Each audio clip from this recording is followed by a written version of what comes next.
Баршаңызға сәлем, сіздермен Ақбала.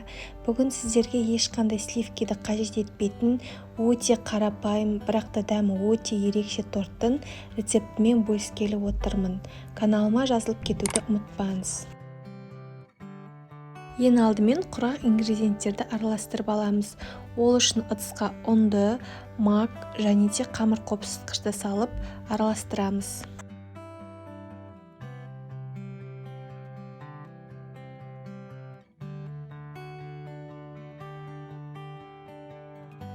Одан кейін 4 жұмыртқаға шым-шым тұз салып көпіргенше миксерлейміз.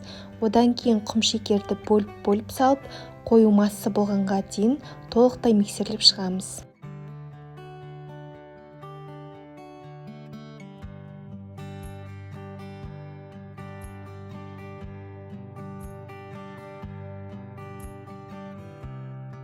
Дайын болған массамызға сұйық май және де сүт қосып миксерлейміз.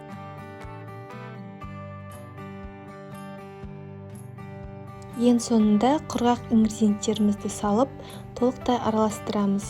Одан кейін қызып тұрған пеште 40-45 минут пісіреміз.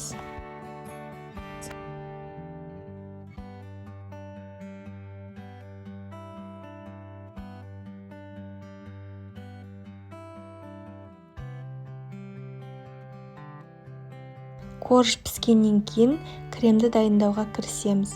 Ол үшін бөлме температурасында еріп тұрған сары майды кішкене миксерлеп аламыз да, одан кейін піскен қойылтылған сүтті қосып миксерлейміз.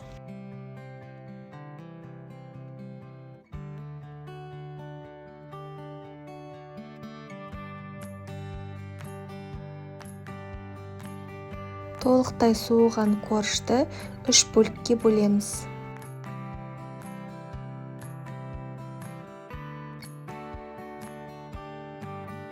Тортымыз құрғақ болмас үшін осылай пропитка дайындап аламыз. Ол үшін қойылтылған сүтпен суды араластырамыз және де әрбір коржына осылай жағып шығамыз.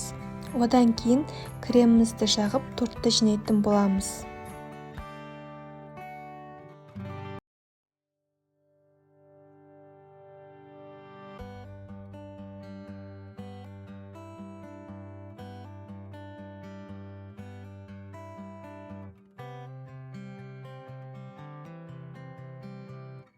Бұл торт түрлі жаңғақтармен үйлесім табатындықтан грек жаңғағы немесе жер жаңғағымен осылай әсемдесеңіздер болады.